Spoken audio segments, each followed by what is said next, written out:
Seguimos avanzando en este milagro de hoy y lo que quiero compartir ahora es una entrevista vía online con una mujer ingeniera. Se trata de Tatiana Vallejo, que reside en Rosario, pero que es venezolana.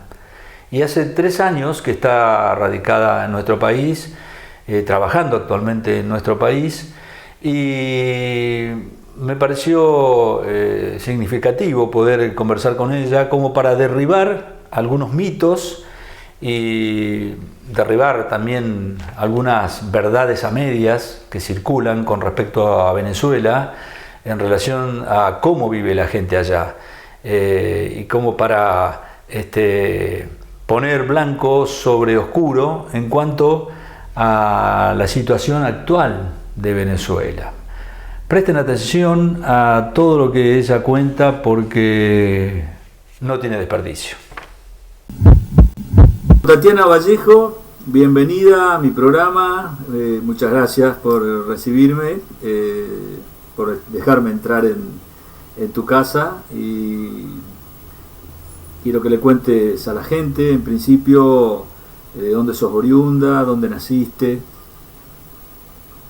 Bueno, muchas gracias por invitarme, gracias a ti. Soy venezolana, ¿verdad?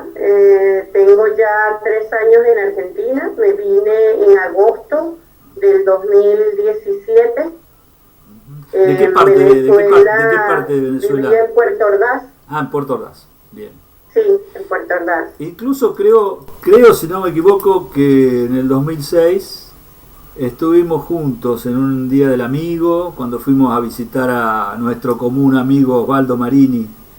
Sí, sé que tu esposa y tú fueron a Venezuela, Osvaldo me lo había comentado. Sí. Sí. Bueno, sí, allí me parece que una noche compartimos una salida, que bueno, coincidía con el Día del Amigo de Argentina, que era el 20 de julio. Bueno, ¿cómo está compuesta tu familia? Bueno, en Venezuela quedó mi mamá y 2 de mis hermanas, ¿verdad? Conmigo viven 2 de mis hijas. Mi otra hija vive en Santiago de Chile. Y parte de la migración venezolana es que todas las familias están separadas. Claro. Tengo una hermana que vive en Barcelona, España. Tengo una sobrina que vive en Portugal. Tengo un sobrino que vive en México. Tengo una sobrina que vive en Ecuador. Y mi hija y mi otra sobrina viven en Chile, en Santiago. Y bueno, mis 2 hijas y yo acá en Rosario, en Argentina. ¿Eres ingeniera? Sí, soy ingeniero de materiales, ¿verdad? Tengo un montón de años de graduada, me gradué en el año 89. Así que tengo 31 años de graduada. ¿Estudiaste en Puerto Ordaz? Estudié en Caracas, en la Universidad Simón Bolívar. Me gradué como ingeniero de materiales en la opción metalmecánica, un híbrido entre un ingeniero metalúrgico y un ingeniero mecánico. Eso es lo que soy. Luego hice un posgrado en ciencia de los materiales y una especialización en siderurgia. Trabajé en Sidor durante 27 años. Sidor era la siderurgia más grande de Venezuela, ¿verdad? Sí, de Venezuela y te diría que de Latinoamérica, una de las principales. Llegó a ser en manos del grupo Techin 4.100.000 toneladas de acero líquido, o sea que fue el récord histórico de la fábrica. Sí, tuve el gusto de conocer las instalaciones cuando fuimos a visitar a Osvaldo Marini, realmente sorprendente, ¿no? Con incluso hasta vía férrea por dentro de la fábrica, con el puerto propio. Sí. Realmente una cosa impresionante, ¿no? Sí, una de las pocas siderúrgicas que tienen todo el proceso completo. Nosotros recibíamos el mineral de hierro y lo transformábamos en pellets, de allí a reducción directa, a la acería eléctrica. Teníamos tren de barra, de alambrón, y los productos planos en caliente, los productos en frío. Producíamos hojalata para envase de alimentos. O sea, realmente Sidor fue una empresa a nivel mundial. Claro, claro. Cuando yo conocí Sidor, ¿estaba todavía en su apogeo o ya se vislumbraba que iban a comenzar los problemas? Yo te hablo del 2006. En 2008 fue estatizada, pasó a manos del sector público.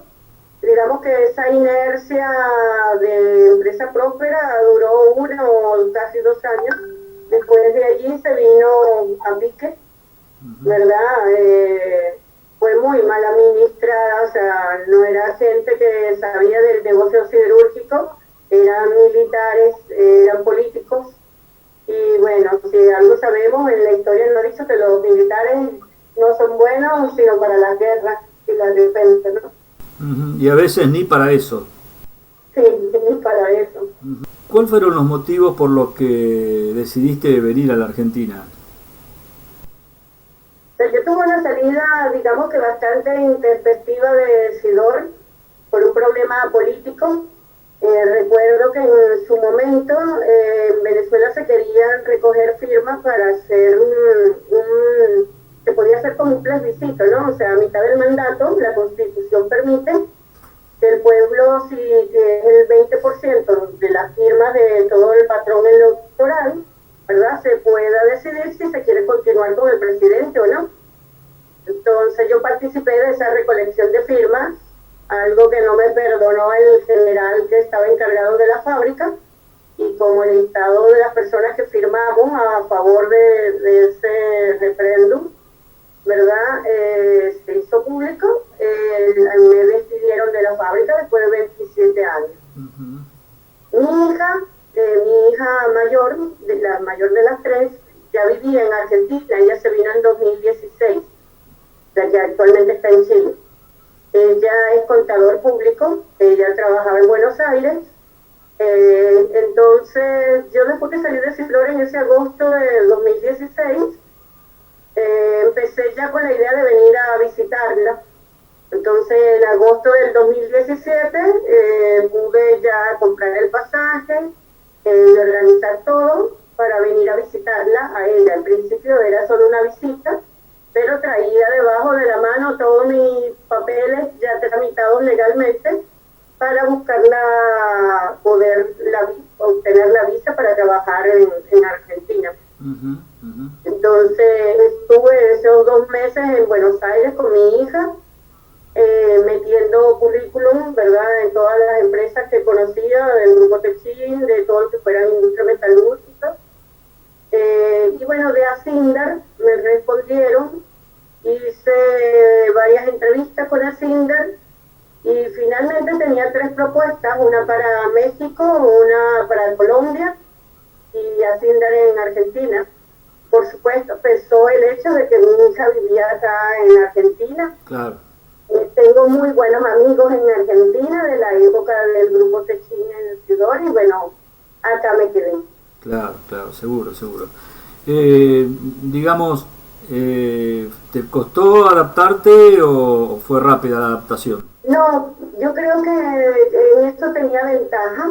Yo viví durante 10 años con argentinos en Venezuela y ya esta era mi 5ª visita a Argentina. De hecho, ya yo había venido 2 veces de vacaciones. Había ido a Bariloche de vacaciones con mi hermana. Vine en diciembre del 2013 a pasar inclusive el día de Navidad para acá. Fuimos a Uruguay y luego cruzamos y vinimos a Buenos Aires. O sea, que para mí lo que es la idiosincrasia del argentino, sus gustos, su forma de ser, ya la conocía bastante bien, o sea que no me fue para nada difícil adaptarme. Claro, claro, seguro, seguro. Contame un poco acerca de, porque, a ver, mucha gente conoce la realidad de Venezuela, pero mucha no la conoce o no la quiere conocer respecto de la situación que se vive.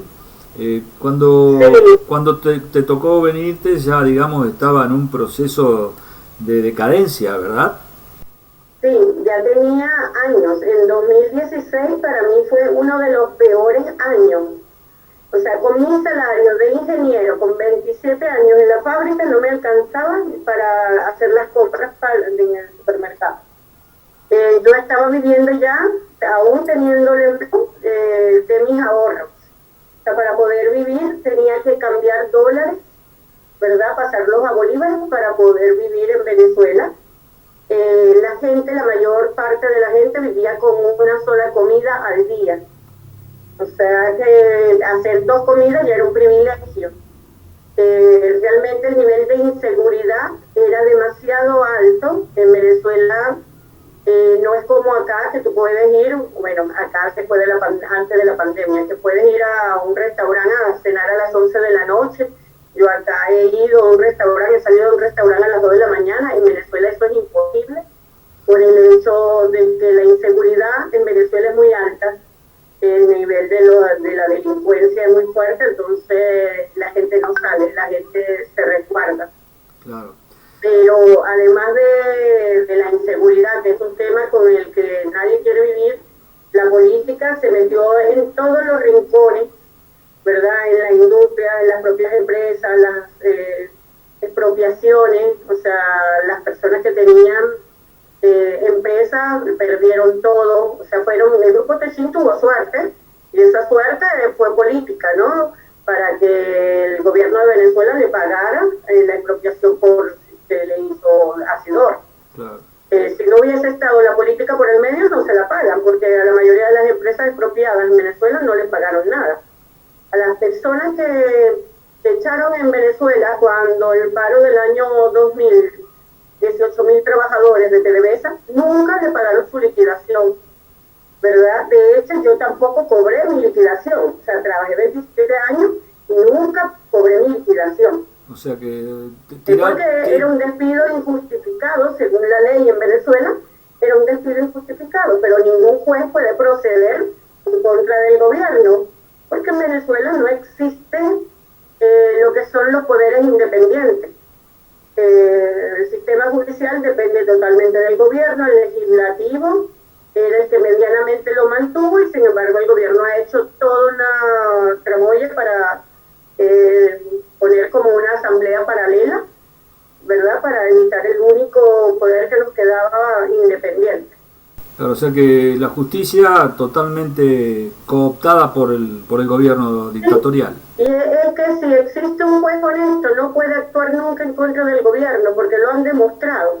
Hay jueces que han sido detenidos, que los privan de su libertad, que han abusado de ella. Hay una juez que abusaron de ella en la cárcel. Ahí los amenazan con matarle a los familiares. Entonces, realmente, aunque exista un juez que sea probo, que realmente sea honesto, no puede actuar en contra del gobierno, porque el gobierno tiene todo el poder militar, la policía, todo a su favor. Bien. Entonces pasas a ser un perseguido político, tal cual, aunque eres un juez. Terrible eso, ¿no? Terrible, ¿no? Sí. Típico de una dictadura, así dicho. Es que es lo que es, ¿no? Realmente es lo que es. Si tú te pones a ver, ¿sabes? Después de que sucedió eso en 2017, que yo salí de la fábrica, yo no quise volver a involucrarme en política para nada, ni siquiera hablar de política, porque fue muy fuerte. Pero ayer, en estos días, le escribí un Twitter al presidente Fernández, acá en Argentina, para felicitarlo, porque Argentina, para mí, hizo algo realmente resaltable al votar a favor de la condena en la ONU, ¿verdad?, sobre los derechos humanos, o sea, defender los derechos humanos en Venezuela. Quien no vive en Venezuela podrá creer, o sea, tú puedes ser socialista, puedes ser comunista, puedes ser de la ideología que tú quieras, pero los derechos humanos son una cosa, son inviolables. O sea, tú no puedes estar a favor de ningún gobierno porque tenga tu misma ideología si él viola los derechos humanos. Eso es inmoral. Claro. Sin embargo, bueno, estuvo a punto de dar explicaciones el presidente nuestro por esa condena a la política, incluso una ala dura de el kirchnerismo es como que estuvo en contra de eso, ¿no? Sí, leí que la embajadora o la que habían nominado para ser embajadora en Rusia había renunciado al puesto porque le parecía que la política exterior de Argentina no estaba de acuerdo a sus ideales. Entonces yo le pregunto a ella, primero que no vive en Venezuela, me gustaría que pasara 15 días, yo le presto mi casa para que vaya a vivir 15 días a Venezuela y vea realmente cómo vive el pueblo venezolano. Que se olvide de la ideología socialista, ¿verdad? Que sencillamente sea un ser humano viviendo en un país donde no existe la democracia. Claro, es una cosa realmente que a mí permanentemente me perturba, ¿no? De gente que defiende a la distancia de miles de kilómetros algo que ni siquiera conoce. Por eso la intención también de esta nota es poner claro sobre oscuro de alguien que es venezolano, que vivió en Venezuela y que nos cuenta cómo es la realidad, no desde acá o como la cuentan desde acá. Eso es lo importante. A mí realmente me gusta mucho escucharte, incluso con valentía, ¿no? Porque hubo gente incluso que de una persona que vive en Venezuela, que es argentino hace muchos años, que no quiso realizar la nota si íbamos a tocar estos temas por temor. Entonces, bueno, yo dije que, bueno... Claro, porque es que si vive en Venezuela, es lo que te decía, o sea, tú ni siquiera siendo un juez de la República, siendo un diputado, tienes derechos. Entonces, si eres un extranjero, menos derechos tienes. O sea, porque el gobierno va a ir contra ti, el gobierno no acepta una opinión diferente a la que ellos plantean. Terrible eso. ¿Es verdad que el litro de nafta o gasolina, como dicen ustedes, cuesta $6? Bueno, cuando lo consigues, porque la gente tiene que dormir haciendo la cola de autos, o sea, vas, estacionas en la gasolinera, tú haces la cola de auto todo un día anterior, te quedas durmiendo en el auto a merced de la delincuencia. Lo bueno ha sido que como todo el mundo está en la cola, se cuidan entre ellos. La gente va a robar y terminan golpeando a los ladrones porque se cuidan entre ellos. Pero pasas toda una noche en la intemperie en un auto, ¿verdad?, para hacer una cola de la gasolina, cuando la gasolina se la dan por privilegio a los que son chavistas y son del Estado, se la dan a un precio regulado. A todo aquel que no es chavista y que es un público normal, tiene que hacer las colas para cuando lleguen a pagarlas a $6. $6.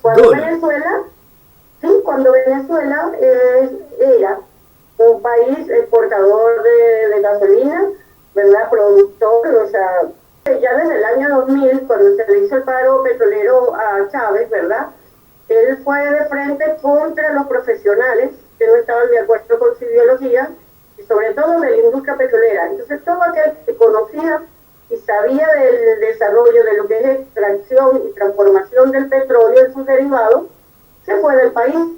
O sea, se fueron a países productores y a otros incipientes como Colombia, donde empezaron a desarrollar la industria de petróleo en Colombia. Claro. Es muy triste, ¿no? Que un país que prácticamente está nadando sobre un mar de petróleo en su reserva tenga que atravesar esa situación, ¿no? Es increíble eso, ¿eh?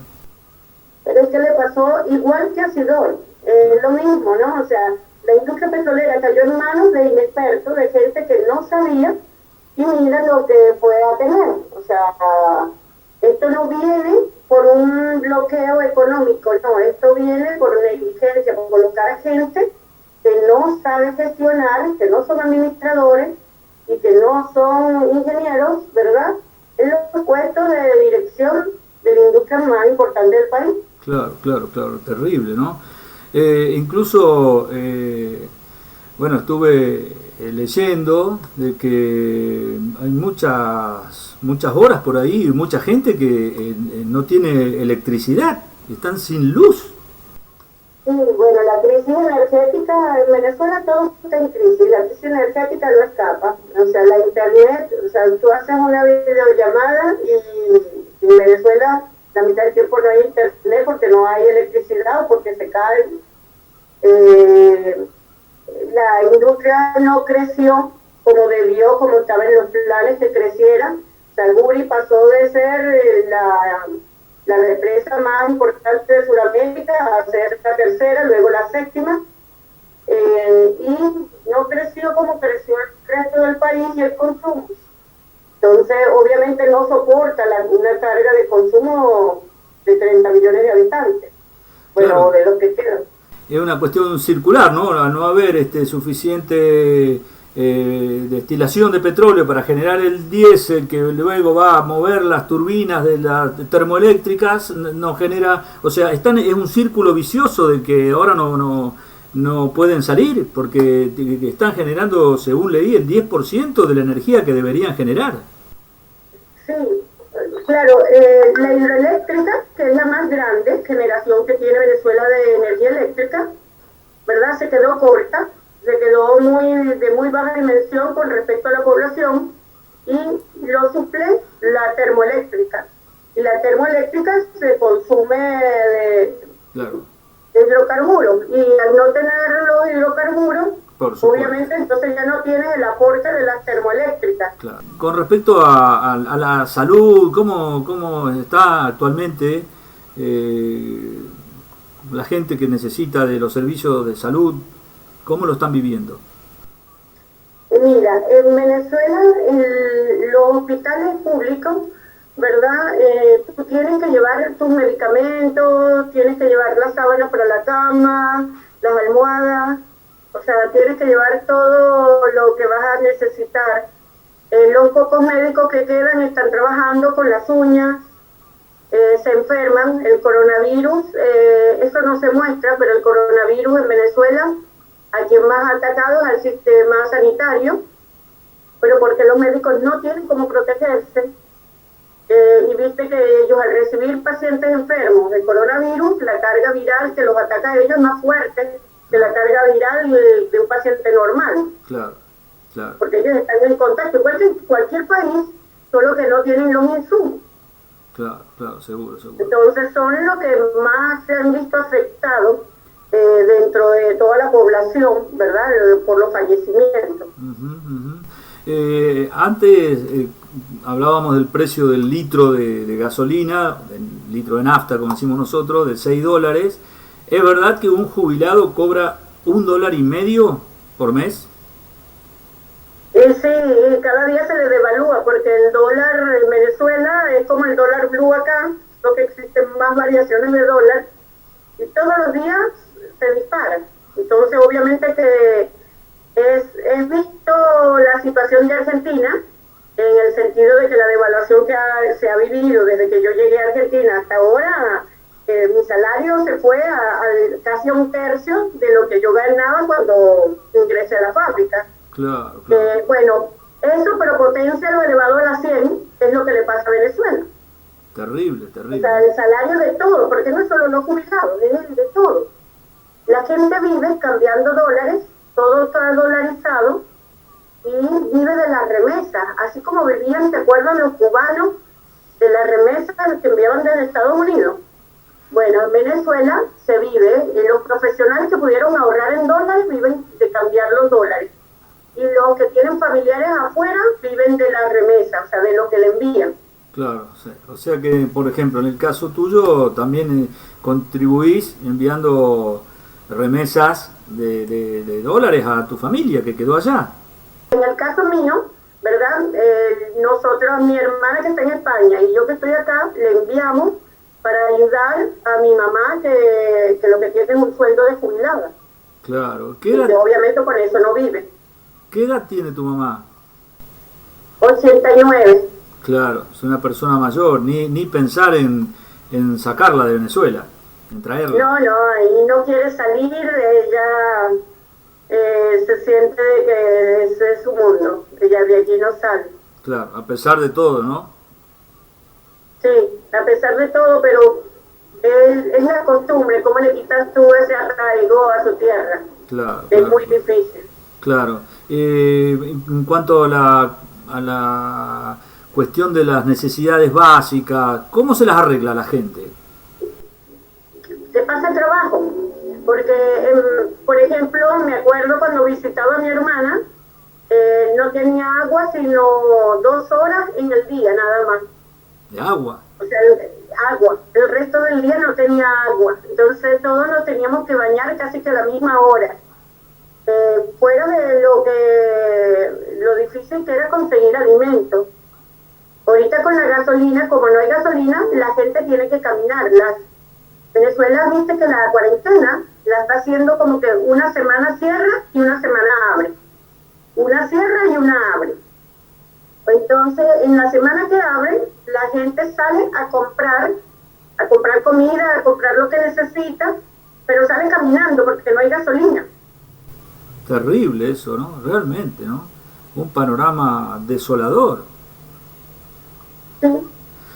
Estuve leyendo también que ahora Maduro quiere, digamos, dictar una ley que le daría más poderes de los que tiene, tales como, por ejemplo, si una ley no le convence, bueno, esa ley se la anula, por decir así.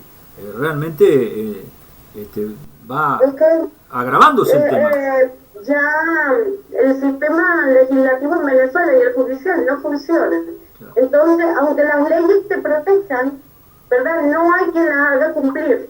Claro. Entonces, es como que ya da lo mismo la ley que exista o no exista. En Venezuela, la liberación de presos políticos fue por la presión internacional, por la presión de Bachelet, ¿verdad? Del informe de la ONU, y porque él puso esas elecciones para diciembre. Por eso liberó presos políticos. Porque si no, estarían en la cárcel.